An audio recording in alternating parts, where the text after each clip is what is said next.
She vanished without a trace during a sunny afternoon fair, and for 25 years, no one heard her name again. No leads, no sightings, just silence. But decades later, a woman appears in another country, speaking a different language, with no memory of who she once was, until a photo, a broken necklace, and a single word she couldn't explain brought everything crashing back. Before we dive in, let me ask you something. Where in the world are you watching from? It was the kind of morning that seemed too perfect to last. The sun filtered softly through the trees lining the streets of Asheville, North Carolina, painting dappled light across the sidewalks. There was a slight breeze in the air, just enough to rustle the leaves and lift the edges of the paper decorations that volunteers had strung between lampposts. A street fair was underway, the kind of small-town event where everyone knew everyone, and kids ran barefoot through the grass without a care in the world. Laughter mingled with the faint sound of bluegrass music coming from a local band playing under a white tent.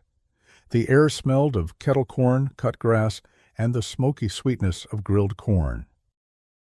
Children were gathered around booths, throwing beanbags, getting their faces painted, and weaving in and out of each other like fireflies in daylight. 9-year-old Olivia Morgan was one of them. She wore a hand-sewn red sundress, her hair in 2 slightly messy braids.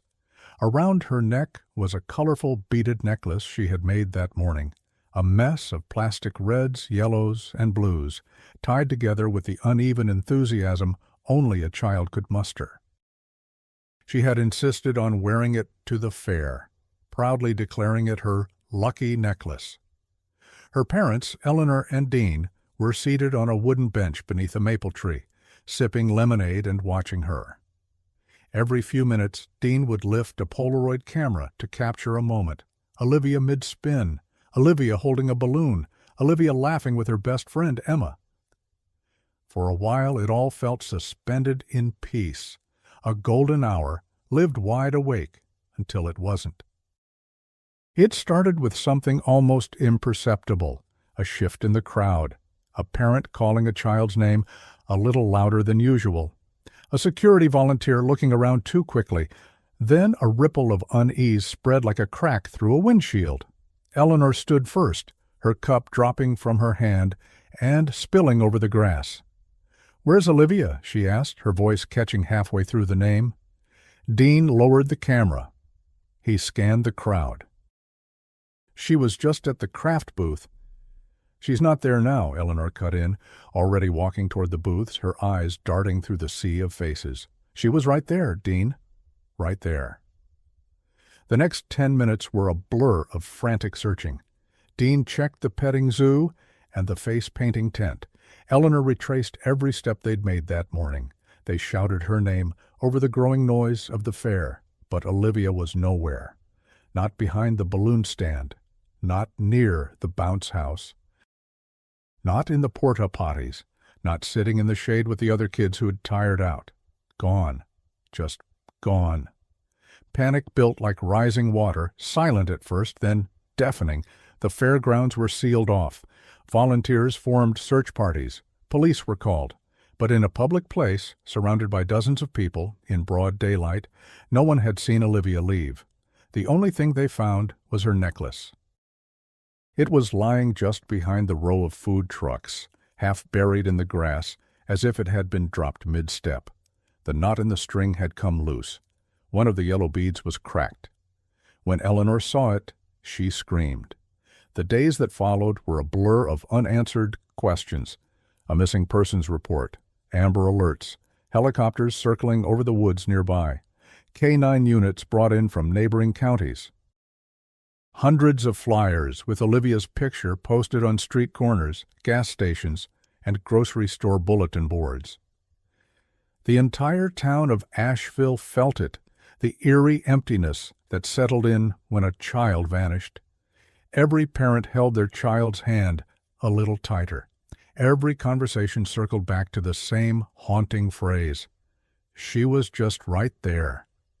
But there were no witnesses, No security cameras pointed at the spot where she vanished, no strange cars reported, no ransom calls, just silence.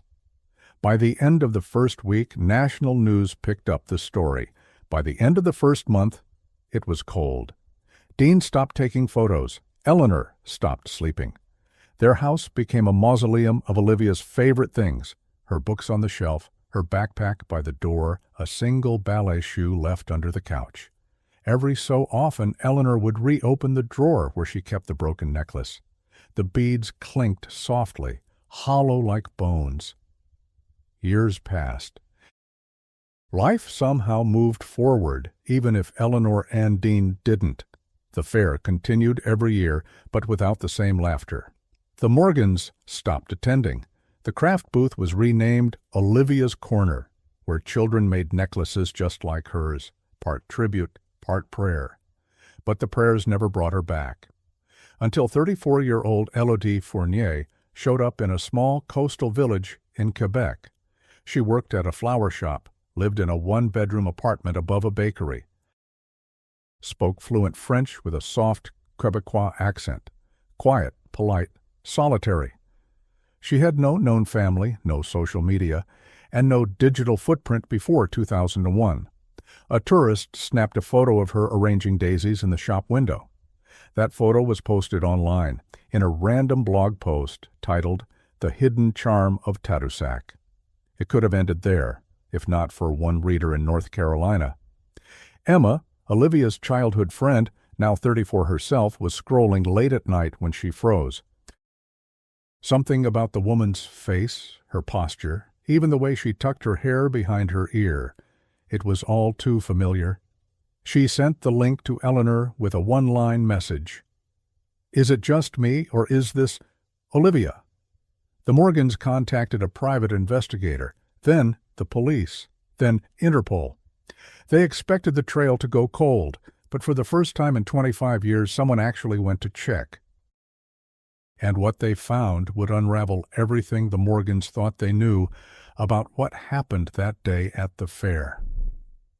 Before she vanished, Olivia Morgan wanted to be an astronaut. She had a book of planets, dog-eared and marked with glittery stickers, and a notebook filled with drawings of rockets and stars. She'd memorized the names of the moons of Jupiter and insisted that Pluto should still be a planet. Sometimes she'd lie in the grass behind their house with a flashlight and pretend to send Morse code to NASA. Dean used to joke that she'd leave the Earth one way or another. Eleanor used to say she'd always come home. But Olivia didn't come home. She left a silence so loud it filled the walls of their house, crept into their routines, rewrote their lives. Eleanor stopped buying Olivia's favorite cereal. Dean boxed up the telescope. Emma, her best friend, refused to walk down the street where Olivia used to live for years. And somewhere in another country, a woman named Elodie opened her flower shop at precisely 7:45 a.m. each day. Elodie lived a quiet life in Tadoussac, Quebec. Her apartment was small but tidy, with a white kettle that whistled too loudly and windows that overlooked the narrow cobblestone street below. She kept her shoes neatly aligned by the door, and every Friday she bought a single lemon to place in a ceramic bowl on the table. The lemon always remained untouched. She spoke little, smiled politely, and spent most evenings alone.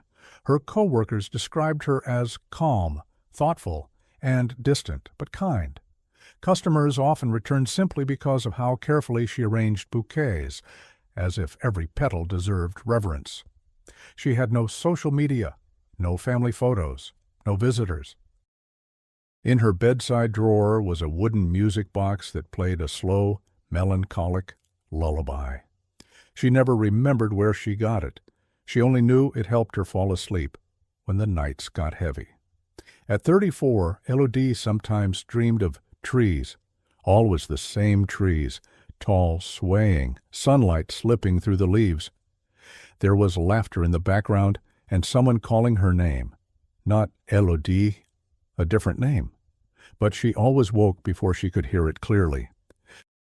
Back in Asheville, Eleanor Morgan never stopped waiting. Her hair had turned gray earlier than expected.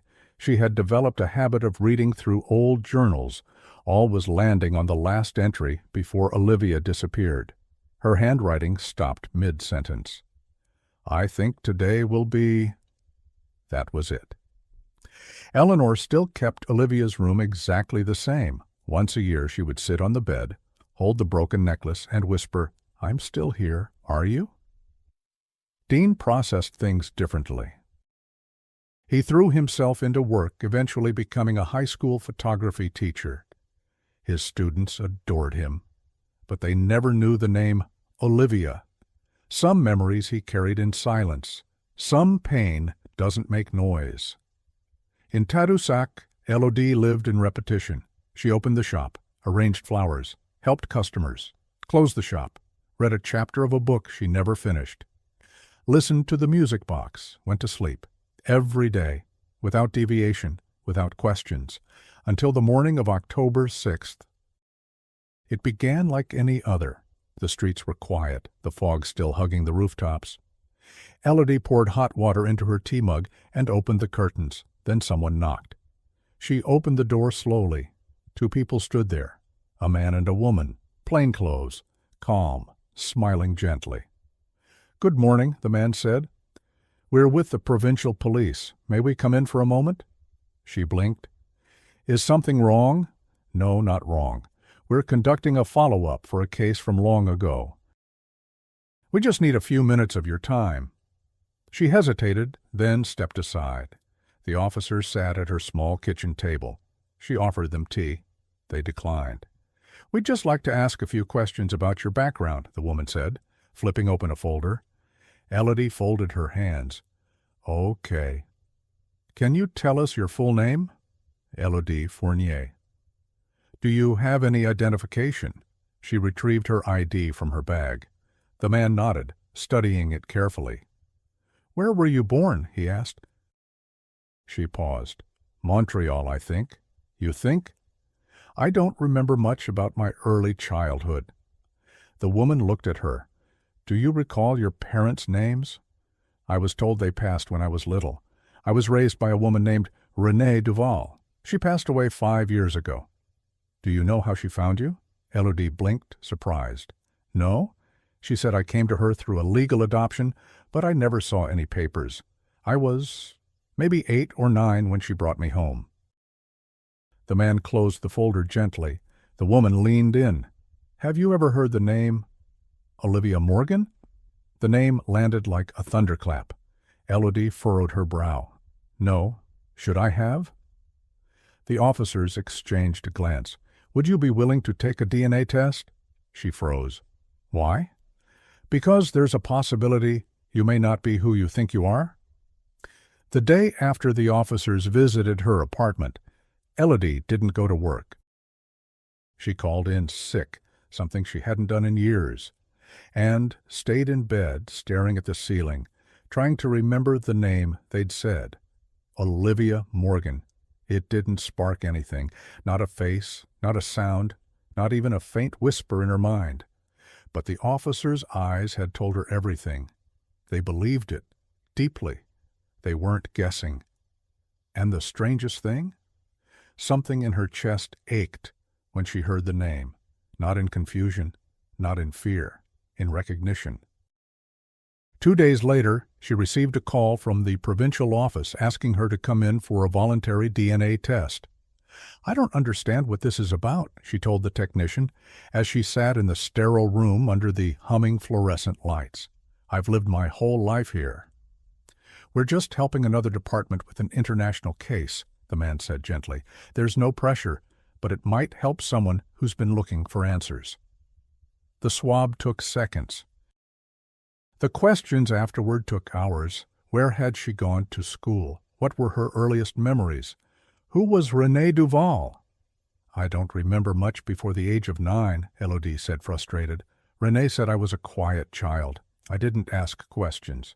"Did she ever show you adoption papers?" "No, I never thought to ask." That night, Elodie opened a small box tucked deep in her closet, one she hadn't looked at in years. Inside were a few faded photographs, one of her and Renee outside a farmhouse, one of her on a bicycle, one of her holding a bouquet of wildflowers, looking off into the distance. None of them included Renee's hands. None of them showed where they were. On the back of one photo, someone had written in looping cursive, "Our beginning, my second chance." No date, no location. She turned it over again. The look in her own eyes, even as a child, was solemn, reserved. Had she ever smiled in photos before that? Meanwhile, in Asheville, Eleanor sat with Detective Carla Simmons, staring at the email from the Canadian authorities. "We've completed the first DNA comparison," Carla read aloud.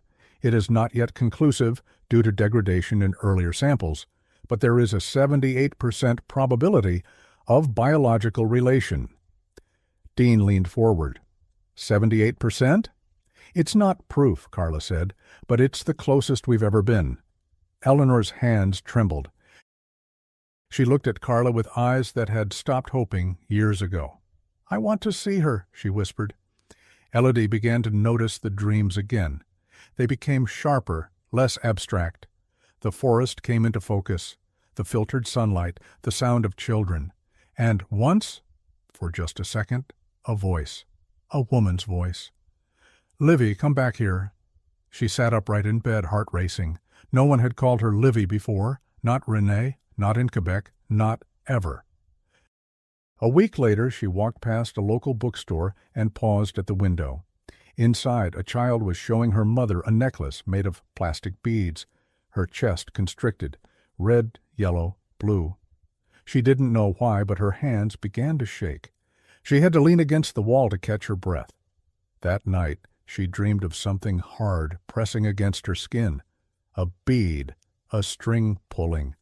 In the dream she was running, someone was calling her name, not Elodie, Olivia. Renee Duval had died 5 years earlier, but her belongings had been stored in a locked unit. With permission from the authorities, investigators opened it. What they found was unsettling. A forged birth certificate, a list of phone numbers from North Carolina, disconnected long ago, a notebook with strange entries including, "She still doesn't ask," almost like she doesn't want to remember. "No one has come looking. Maybe we're safe. Sometimes I think she dreams in English." And at the very bottom, folded beneath loose papers, a flyer, weathered, yellowed, a missing person poster from 1997, Olivia Morgan, age 9. The image stared up at them, braided hair, wide smile, same eyes. They sent the file to Carla Simmons. She booked a flight to Quebec that evening. Elodie met her in a quiet cafe by the water. Carla was patient, warm, and direct. "I've worked this case for 8 years, she said. "It went cold long before that. But when we saw your photo, there was no doubt in our minds. You look exactly like the child in the flyer." Elodie sipped her tea. "But I don't feel like her." "You don't have to. Trauma can erase entire chapters, but the body keeps the story." Carla reached into her bag and slid something across the table. It was a Polaroid photo. A little girl in a red dress wearing a crooked necklace of beads. "She made that the morning she disappeared," Carla said softly. Elodie stared at the image. Her fingers hovered above it, but didn't touch. Something in her eyes shifted. "I've seen this in a dream," she whispered. The second DNA test was expedited. They used samples from Eleanor and Dean. More accurate, direct comparison, state-of-the-art lab. Everyone waited. 2 weeks passed. Elodie didn't return to work. She stayed indoors, reading old books, tracing the patterns on her childhood photos. Her dreams grew louder, faces appeared, names whispered through fog, the smell of kettle corn. A voice saying, "Just stay where I can see you, sweetheart," and then the knock on the door. She opened it slowly. A courier handed her an envelope. Inside, a single sheet of paper. The logo of the laboratory. The result? Probability of biological maternity, 97%. Probability of biological paternity, 99.9989%. Conclusion: The tested individual is the biological daughter of Dean and Eleanor Morgan. She stood motionless. The envelope slipped from her hands. She sat on the floor of her apartment, staring at the DNA report for hours. It didn't make sense, and yet it explained everything. The dreams, the unease, the absence of a past. The name Olivia Morgan was hers, legally, biologically, historically, but it didn't feel like her. That night, Elodie stood in front of the mirror and whispered it aloud for the first time. Olivia. It felt like saying the name of a stranger. Across the continent, Detective Carla Simmons returned to North Carolina with a singular mission: reconstruct the disappearance from the ground up. She reopened the original case file, interviewed retired officers, cross-referenced interstate adoption requests from 1996 to 1998. What she found was a thread, barely visible, but once pulled, it began to unravel a bigger fabric. Renee Duval had never filed official adoption papers in Canada. Her claim that Olivia was placed with her legally had no backing in any provincial database, but a different detail stood out. A contact number listed on an old Canadian housing form from 1998, a North Carolina area code. Meanwhile, Eleanor received approval to speak with Elodie via video call. It was arranged through the police. The screen flickered to life. For a moment, no one said anything. Eleanor couldn't stop staring. Same eyes, same tilt of the head. The face she had memorized decades ago, now framed in adulthood. "You don't have to say anything," Eleanor said softly. "I just wanted you to see that we never stopped." Elodie nodded slowly, eyes glistening. "I don't remember," she said, "but I'm trying." "I know," Eleanor replied. "That's all I could ever ask." Then Eleanor reached beside her and held up something, a box of plastic beads, red, yellow, blue. Elodie gasped, instinctively touching her own neck, as if expecting to find the necklace still there. "I made that," she whispered. Eleanor nodded, crying. "You did." Over the following weeks, Elodie began therapy. At first, progress was slow.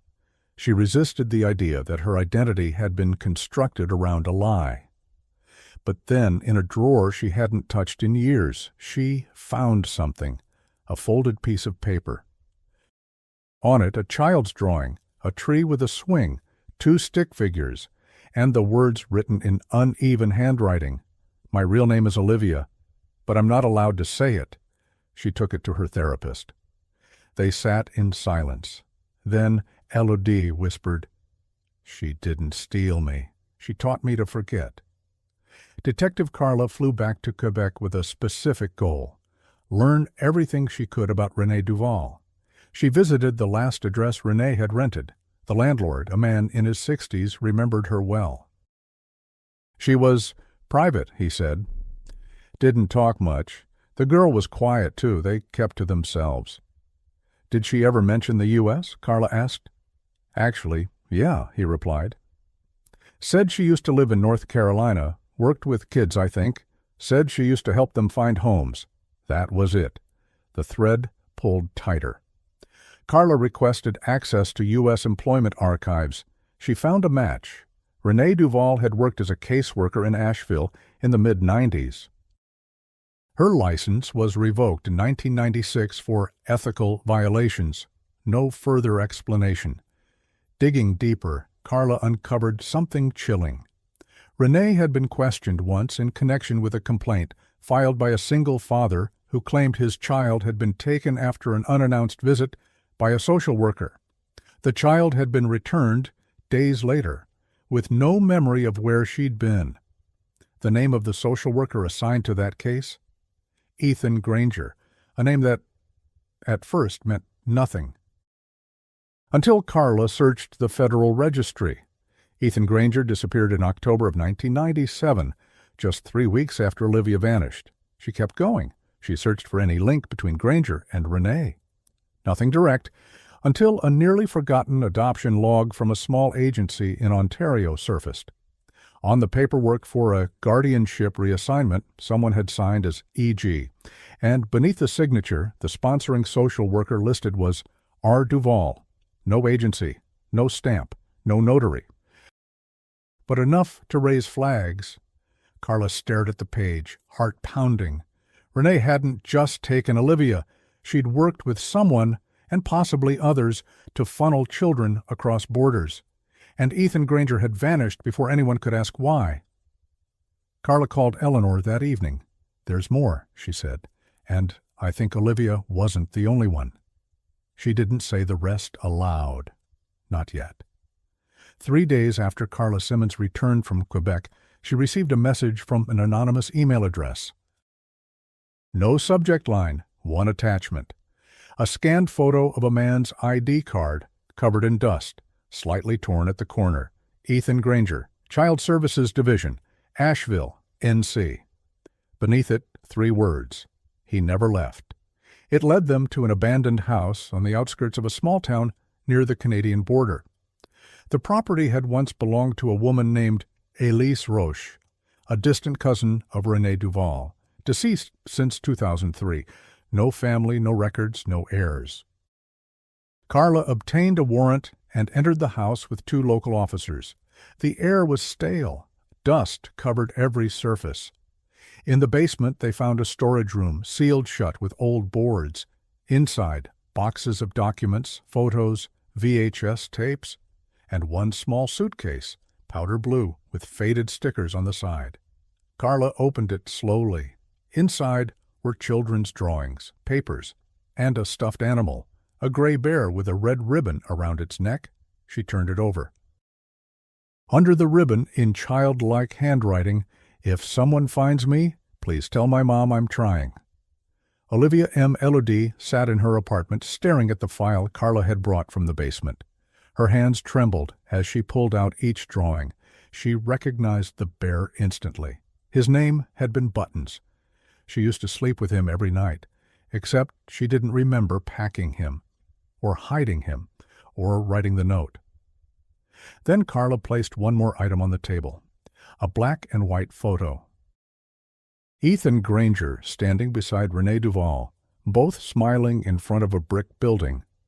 The building was a foster care center in Asheville, the date written in pen, September 1997, 3 weeks before Olivia disappeared. "We believe he found out what Renee was doing," Carla said gently, "and tried to stop her." "But he vanished," Elodie whispered. "He didn't vanish," Carla replied. "He was silenced." Further investigation revealed that Renee had falsified multiple adoption records. 3 other children had disappeared under her supervision, all under the age of 10. 2 were later found in rural Ontario, living under different names. One, a boy named Marcus Lane, had been placed with a family who thought the adoption was legal. Another, a girl named Sophia Kent, had no memory of her original name, only flashes of a red balloon and a woman who made her sleep with the lights off. Ethan Granger had documented all of it, quietly in secret folders, before disappearing. Renee had moved to Canada within days of his last known contact. The truth began to settle in. Renee Duval had not acted alone, but she had acted deliberately. She had taken Olivia because Eleanor Morgan had filed a formal complaint against the foster care system Renee worked for. The Morgans had reported emotional mistreatment in one of the group homes. Olivia had told her mom about a friend being locked in a closet. Renee had access to the complaint. She knew who filed it.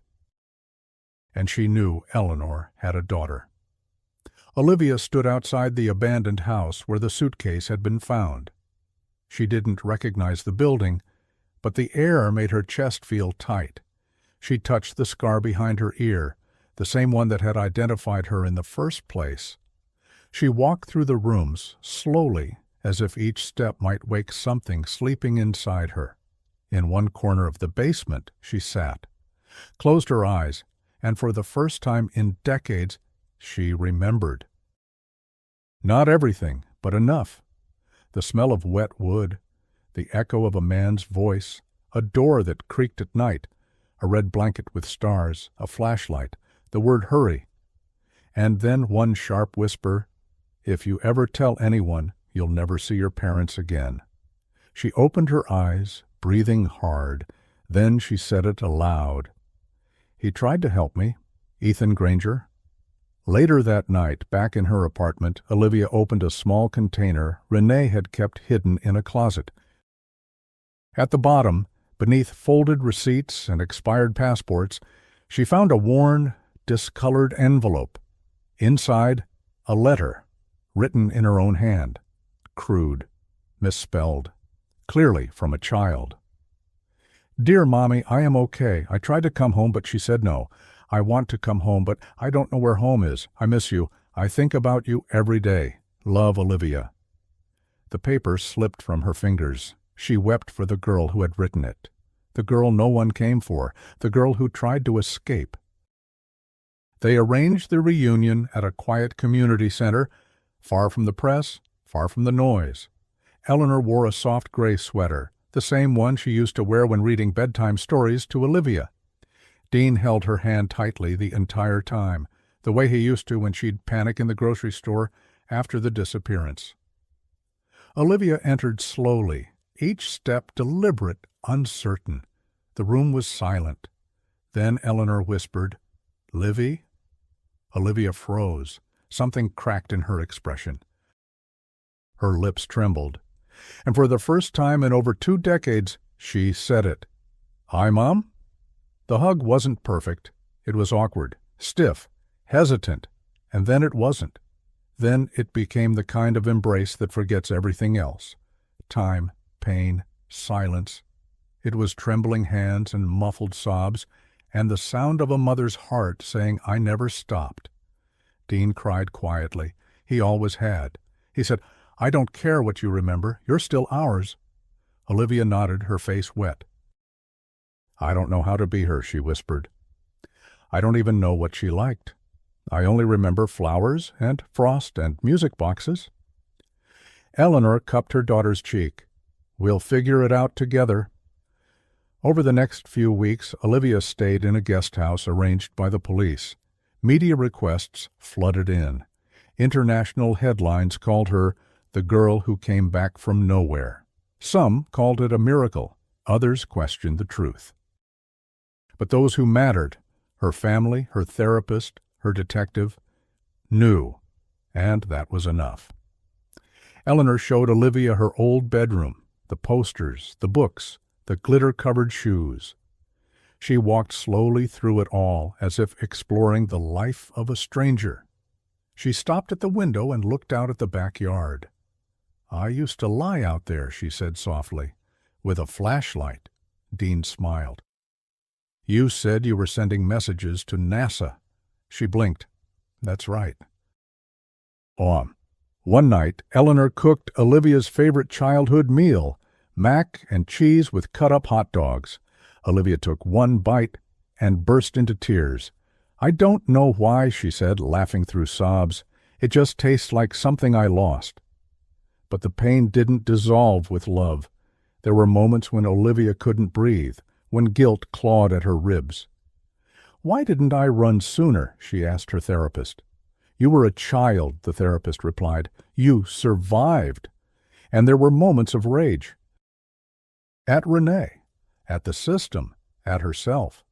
"Did she love me?" she asked once. "She took you," Carla answered. "That's not love, that's control."